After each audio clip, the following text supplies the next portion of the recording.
வணக்கம்.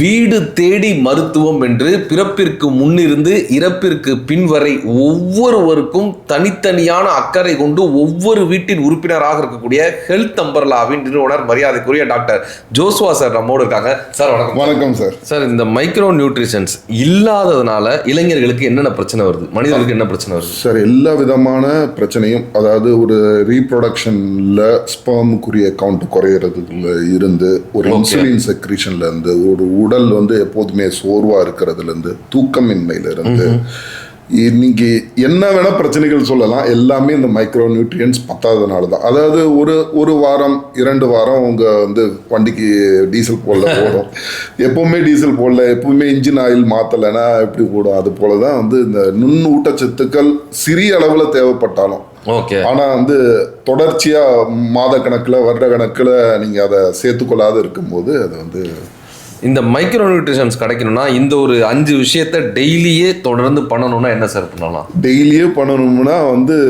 சிறுதானியங்கள் சேர்த்துக்கணும். சரி, எக்ஸசைஸ் பண்ணணும். சன்லைட்ல ஒரு 10 to 3 மணிக்குள்ளார ஒரு அரை மணி நேரமாவது ஒரு வாரத்துல 5 நாள் நீங்க இருக்கணும். இதை தாண்டி ஒரு நான் வெஜிடேரியன் டயட்டுன்னு நம்ம சொன்னாலுமே வாரத்துக்கு ஒரு வேளை ஒரு சிக்கன் எடுத்து சாப்பிட்டுட்டு நம்ம நான் வெஜிடேரியன் சொல்கிறோம். அது நம்மளோட உடலுக்கு பத்தாது ஆக்சுவலாக. ஓகே. ஸோ அது விட்டமின் B12 கண்டிப்பாக டெஃபிஷியன்சியாக இருக்கும். ஸோ இந்த மாதிரி ஊட்டச்சத்துக்கள் உங்களுக்கு ஒன்லி நான் வெஜிடேரியன் டயட்டில் இருக்கிறதுனால அது சப்ளிமெண்ட்ஸ், அதாவது மருந்து மாத்திரைகள் மூலமா தான் நீங்கள் எடுத்துக்கொள்ள வேண்டிய. இப்போ நாங்கள் நிறைய கேள்வி வார்த்தைகளாக சொல்கிறது நமக்கு புரியுது. இப்போ கார்போஹைட்ரேட்ஸ் அப்படின்றாங்க, விட்டமின்ஸ். ஆனால் இந்த விட்டமின்ஸ்னா என்ன, கார்போஹைட்ரேட்னா என்ன, அது இந்த புரோட்டீன்னா என்ன, இதெல்லாம் வார்த்தைகள்ல கேட்கறதுக்கு நிறைய வாட்டி கேட்டுக்கிட்டே இருக்கோம். அப்படின்னா என்ன அப்படின்றது? கார்போஹைட்ரேட்டுங்கிறது உங்களுடைய உடலுக்கு இயங்குறதுக்கு டீசல் பெட்ரோல் மாதிரி ஒரு காருக்குள்ள எரிபொருள். புரோட்டீன்னா உங்க மசிலுக்கு உள்ள அந்த புரதம். இது ரெண்டும் ஓகே. இது இல்லாத நுண் ஊட்டச்சத்துக்கள் தான் vitamin, minerals, calcium, selenium, zinc, இது போன்ற இதெல்லாம் சின்ன சின்ன லெவல்ல உங்களோட ஒரு ஸ்பார்க் பிளக்கா இருக்கலாம். இந்த மாதிரி சின்ன சின்ன இது எல்லாம் ஒரு காரோட ஜன்னல் கண்ணாடியா இருக்கலாம், ஒரு விண்ட்ஷீல்டா முன்னாடி உள்ள இதா இருக்கலாம். இது போன்ற எல்லாம் சேர்ந்ததுதான் ஒரு கார். இந்த மனச்சோர்வாக நிறைய பேர் இருக்காங்களே சார், ஏதோ ஒரு காரணத்தினால ஒரு டிப்ரெஷனுக்கு போயிடுறாங்க, இல்லை ஸ்ட்ரெஸ்ஸுக்கு போயிடுறாங்க. குடும்ப ரீதியான பிரச்சனைகளாக இருக்கலாம், அலுவலக ரீதியான பிரச்சனையாக இருக்கலாம், இல்லை ஏதோ வாழ்க்கையில் காதல் தோல்வியாக இருக்கலாம், ஏதோ ஒரு வகையில் வாழ்க்கையில் பண ரீதியான தோல்வியாக இருக்கலாம்.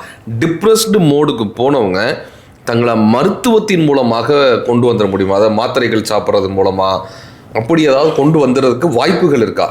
2 விதமான அணுகுமுறைகள் இதில் உண்டு சார். ஒன்று இதெல்லாம் பிரெயினில் உள்ள நியூரோ டிரான்ஸ்மிட்டர்ஸ்ன்னு சொல்லுவாங்க.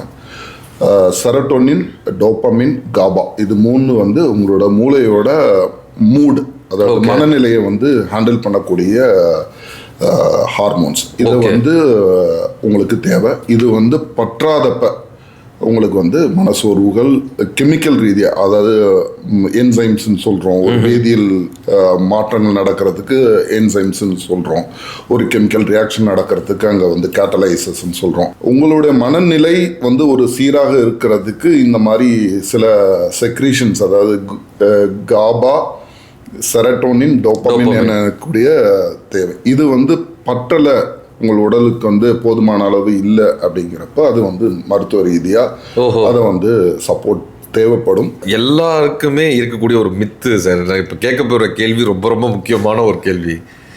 ஒரு சோர்வாக இருந்தா, மன உளைச்சலாக இருந்தா, புண்பட்ட மனதை புகை விட்டு ஆத்து அப்படின்னு ஒரு பழமொழி வச்சுக்கிறாங்க. நம்ம ரொம்ப டென்ஷனாக இருக்கோம், அதனால தான் நான் போய் ஸ்மோக் பண்ணுறேன். டிப்ரெஷன் ஆகிட்டேன், அதனால தான் நான் போய் குடிக்க போகிறேன். இன்னைக்கு மட்டும் குடிச்சிட்டா நான் இந்த டென்ஷன்லேருந்து நான் ரிலீவ் ஆகிறேன், இந்த பிரச்சனைலேருந்து ரிலீவ் ஆகிறேன்றதுக்காக நான் கொஞ்சம் ஆல்கஹால் எடுத்துக்கிறேன். அதுக்கப்புறம் சில பேர் சொல்கிறாங்க, ஒரு நாளைக்கு 2 கிளாஸ் எடுத்துக்கிட்டா உடலுக்கு ஆரோக்கியம்னு டாக்டர்ஸே சொல்கிறாங்க. அப்படிலாம் வேற சொல்கிறாங்க. இது உண்மையிலே சாத்தியமா சார்? சார், ஆக்சுவலாக மனித மனம் தற்காலிகமான தீர்வுகளை தேடுறதுல தேர்ச்சி பெற்றது.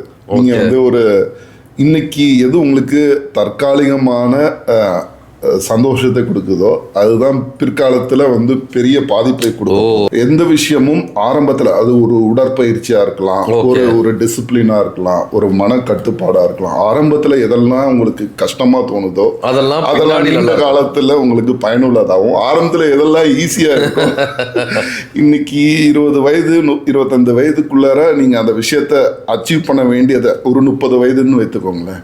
அதுக்குள்ள நீங்க ஐஏஎஸ் எக்ஸாம் கிளியர் பண்ணாதான் அதுக்கு பின்னாடி நீங்க எவ்வளவு பெரிய திறமைசாலியா இருந்தாலும் அந்த வயது வந்து வரம்பை கடந்துருவீர்கள். அது போல ஒவ்வொரு இதுக்கும் அந்த காலகட்டத்துக்குள்ளார நீங்க அதை அச்சீவ் பண்ணீங்கன்னா பருவத்தில் பயிர் செய்யாது. இன்னைக்குமே சார் பாருக்கு பேரு மன மகிழ் மன்றம் வைக்கிறானுங்க. அது பேரு குடியார கூட்டம்னு வைக்கணும். என்ன வைக்கிறான்னா மன மகிழ் மன்றமா அது வச்சுக்கிறாங்க. அது அவங்களோட மது பிரியர்கள் நம்ம வார்த்தையில கொண்டு வருவோம்ல.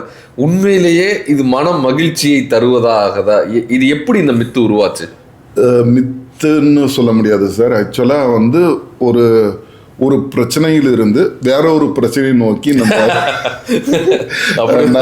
நகர்ந்து கொள்ளதான். இப்ப எனக்கு வீட்டுல பிரச்சனை, நான் வந்து அது ஓகே, அதை விட்டு வேற ஒரு பிரச்சனைக்கு நான் என்னை வந்து செலுத்திக்கிறேன். இதை வந்து எல்லாருக்குமே அந்த பிரச்சனைகள் இருக்கு. எல்லா விதமான வாலிபர்களுக்குமே அந்த வாலிப பிராயத்தில் உள்ள ஏக்கங்கள், தேடல்கள், ஒரு பெண் மேல உள்ள கவர்ச்சி எல்லாருக்குமே இருக்கு. இதை நம்ம எப்படி கையாளுறோங்கிறது தான். சில பேரால கையாள முடியுது, சில பேரால கையாள முடியல.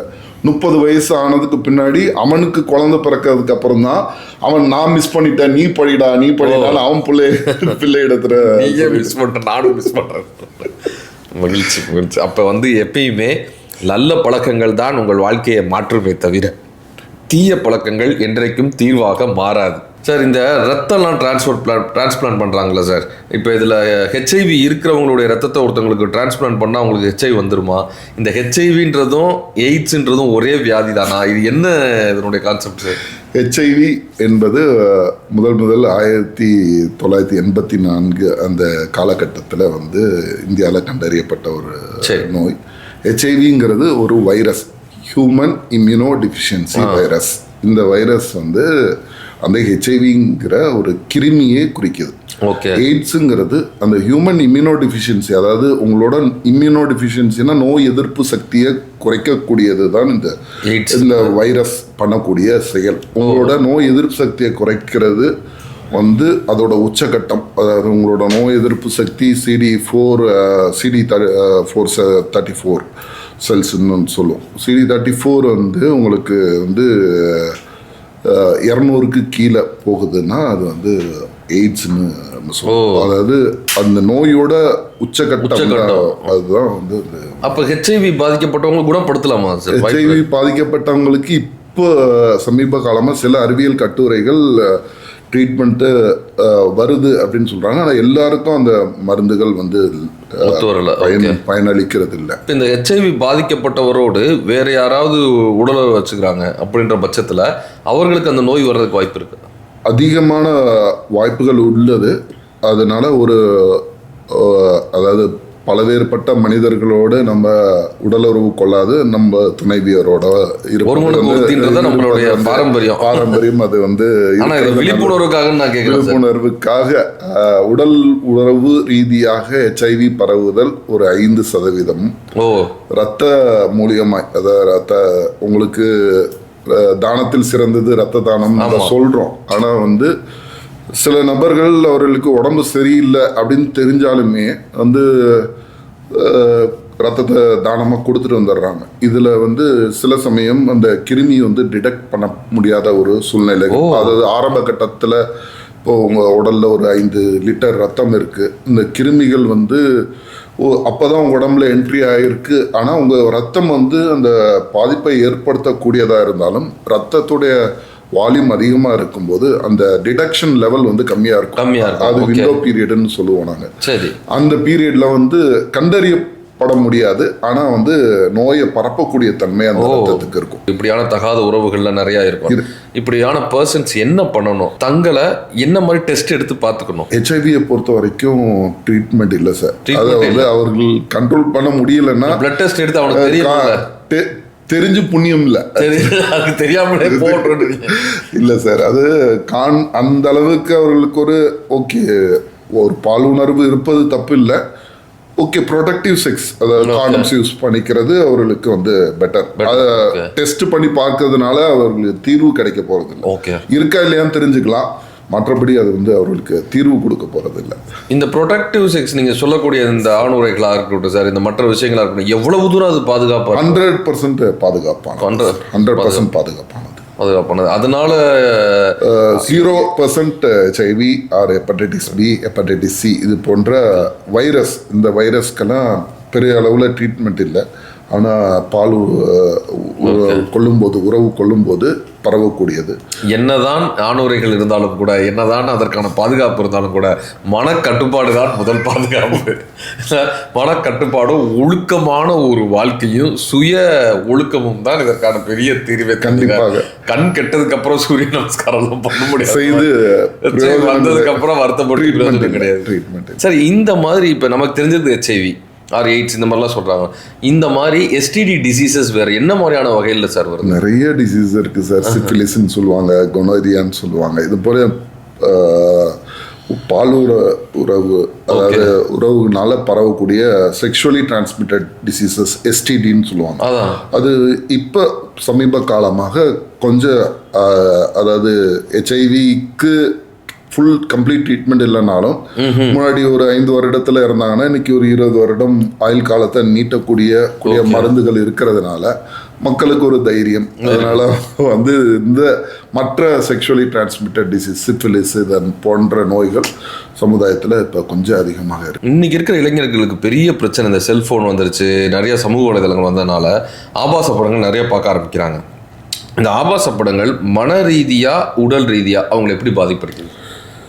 மன ரீதியாக உங்களுக்கு படிக்க வேண்டிய காலகட்டத்தில், அது கல்லூரி காலமாக இருக்கலாம், இல்லை பள்ளி பருவமாக இருக்கலாம், உங்களை வந்து அதில் வந்து ஈடுபட முடியாது. உங்களுக்கு கல்விங்கிறது, படிப்புங்கிறது ஒரு தவம் போல, தவம் தான். அது வந்து உங்களை அடக்கி ஆண்டு அதை முழு மனசோட அதை நீங்கள் வந்து பண்ணும்போது மட்டும்தான் அந்த இதை அச்சீவ் பண்ண முடியும். இதை தாண்டிய ஒரு சமுதாயத்தில் ஒரு ஒரு சதவீத மக்கள் வந்து ஜீனியஸாக இருப்பாங்க. அவங்கள பார்த்து மற்ற வாலிபர்கள் ஓகே படிக்காமையே நம்மளால அது வந்து சாத்தியம் இல்லை. சில படிக்காம ஜெயிச்சவங்க 1%, படிக்காம தோத்தவங்க 99%. அதுதான் உண்மை.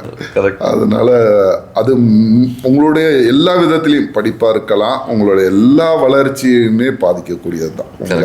அந்த காலத்துல அதை நீங்க செய்ய இது வந்து மிகப்பெரிய தடையா வந்து கண்டிப்பாக நிற்கும் சார். மக்களுக்கான எல்லா மருத்துவ தேவையும் ஒரே குடைக்குள் வேண்டுமா? பிறப்பிற்கு முன்னிருந்து இறப்பிற்கு பின்வரை அத்தனை சேவைகளையும் கொடுக்கக்கூடிய ஒரே இடமாக ஹெல்த் அம்பரலா உங்கள் வீட்டு உறுப்பினராக இருக்கிறார்கள். நீங்கள் தொடர்பு கொள்ள வேண்டிய எண் இந்த கீழே கொடுக்கப்பட்டிருக்கிறது. நன்றி. மிக்க நன்றி சார். நன்றி சார்.